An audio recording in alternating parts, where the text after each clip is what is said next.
This video is about Daniel Wozniak, who was born in California in 1984. At the time of his crime, he was a budding amateur theater actor. In our opinion at the Yellow Dot, he was a bit of an overactor. You will be able to see evidence of his overacting skills later on in this video as he was being questioned by the police. At this stage, you may well ask what he was being questioned by police for. Well, the answer to that question will become clear as this video progresses. One thing is for sure, after reading the details of this case, we at the Yellow Dot have come to the conclusion that Daniel Wozniak is one of the vainest and most selfish criminals that we have ever discussed on this channel. We will be interested to hear your view on this case once you have watched this video. This crime occurred in 2010, and at the time Daniel Wozniak was engaged to be married to his longtime girlfriend Rachel Buffet. She was also involved in acting. They had planned to marry on the 28th of May 2010 with a very big wedding planned. At the time things were going bad for dear old Dan. He was unemployed and was facing eviction from his apartment. Dan was friends with his neighbor Sam Herr, who was a 26-year-old Army vet. Sam had served in Afghanistan and had managed to save up about $62,000 from his time in the service. Sam was attending college at the time, and it was in college that Sam met Julie Kibuishi. She was a 23-year-old dancer and fellow college student. Everything kicked off on May 22, 2010. That evening Sam's parents became concerned when they couldn't reach their son by phone. His phone was actually turned off. Sam had been supposed to spend the weekend with his parents, and the fact that they couldn't reach him by phone concerned them. As a result of not being able to reach his son, Sam's dad went over to Sam's apartment, and it was there he was to discover a horrific scene. He found Julie Kibuishi's body lying face down on Sam's bed. She was partially clothed with a gunshot wound to her head. There was no sign of a struggle and no sign of Sam. Sam's dad then called 911. Here is that call. Okay, what's going on, sir? There's a body in my son's apartment. There's a what? A body, a dead body. A dead body? Are you sure, sir? I can think he's cold, man, I'm sure. Okay. He's cold. Okay, hold on just a minute. Is it someone that you know, sir? I have no idea who she is. I don't know what's going on. Does your son know who it is? He's not here. Jesus, honey. Okay. Do you know where your son is? No, I don't. I told you. Phone off. Okay. Just keep breathing for me, sir, okay? Where in the apartment is she? She's in the bedroom. She's with some sexual activity. She's dead. There's blood from her head. I thought she was to see if she was cold. There was blood from her head? Yeah. Honey, I don't know what to say. Okay, just stay in there, okay? I fear Jesus. It is, but is it clear it is? Hello? I'm still here, sir. I'm not going to hang up, okay? Until there's someone there with you. Is anybody else in the apartment besides you? Oh, no. No one else is in there? Yeah, there's somebody there. Okay. You can talk too, okay? Who are you? Sir, who are you talking to now? Take off, please. Just go. Just go. You've been trying to find him all day. Jake, I'm telling you. Just go. You're not. Just go. But I don't know. Just go. Just go. I got the cops coming. Go. Who is that you're talking to? One of his friends. One of your son's friends? No. Has Jake talked to your son today? No. I don't need you on the line, okay? I don't need you on the line. I'm good. Obviously distraught, Sam's father didn't know what to think. There was a dead girl in his son's apartment. And no sign of his son. It looked like Sam had been responsible for the murder of Julie Kibuishi. The police were hunting for Sam. There were text messages between Sam's and Julie's phones. The first one seemed to tie in with Sam's plans for that day. He said that he was helping Dan and then heading to his folks for the weekend. But the second was a bit strange. It read, "Can you come over tonight at midnight? I am going out for a bit, I am very upset. I need to talk."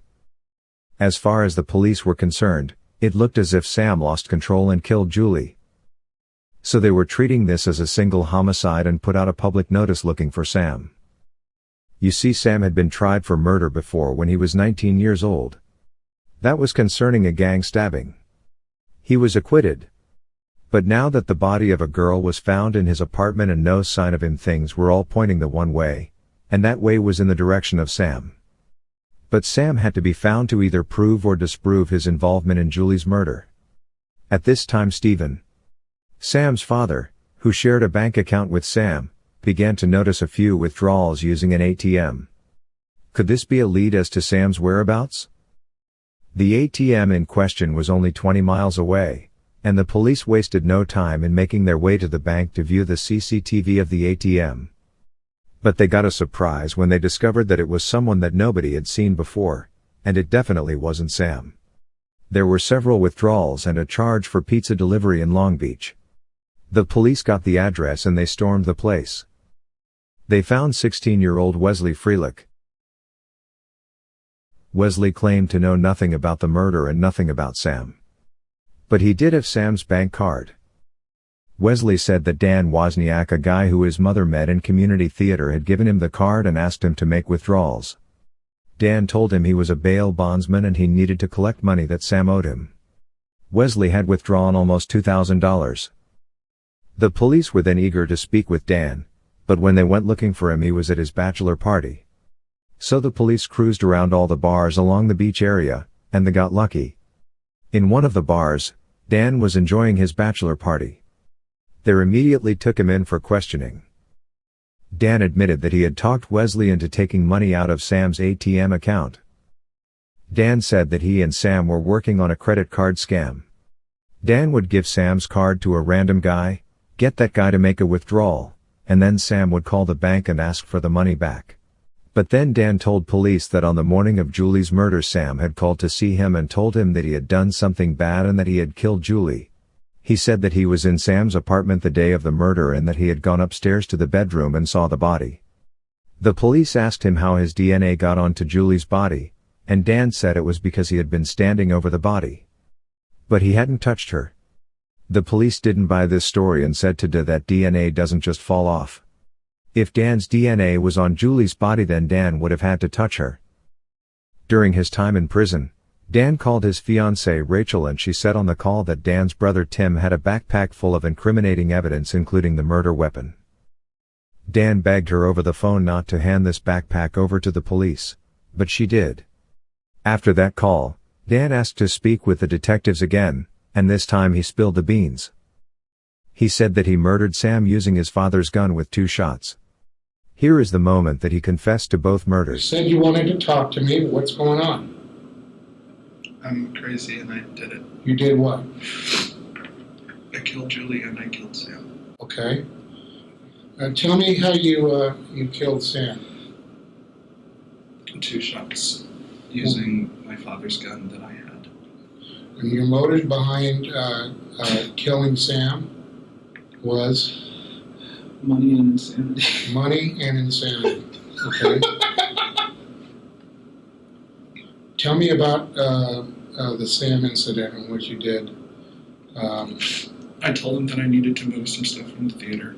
I said, you need to bend down and help me lift this thing up. And when he bent down, I grabbed the gun. I never really fired the gun before, so I pulled it back and I shot him. Okay. Is there anything that you said to Julie prior to shooting her? No, I didn't.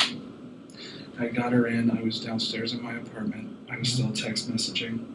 That was Sam's phone you were using? Yes. Okay. Sam's phone. What sort of text messaging were you doing back and forth? I was saying, you need to come over tonight. You need to come over tonight. What did you say to Julie? Julie was wearing like a crown tiara. She had just come from her brother's.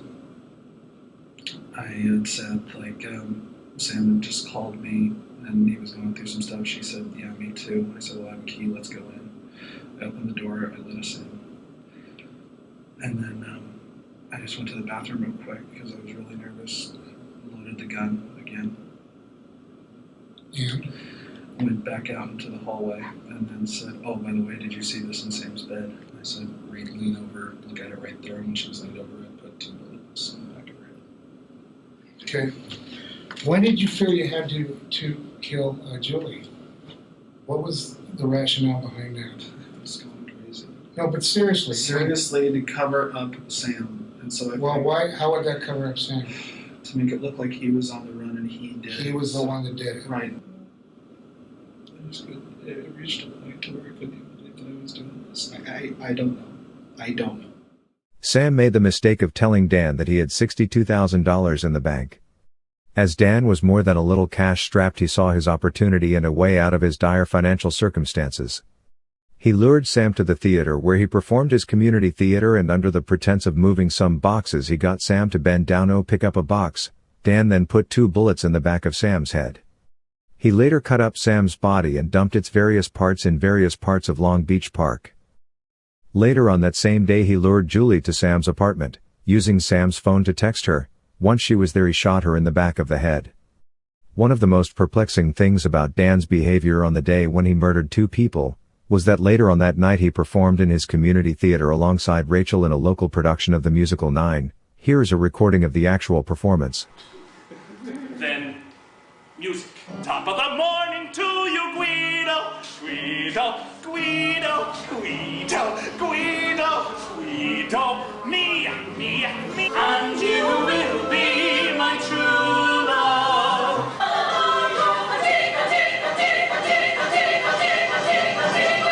See what I mean?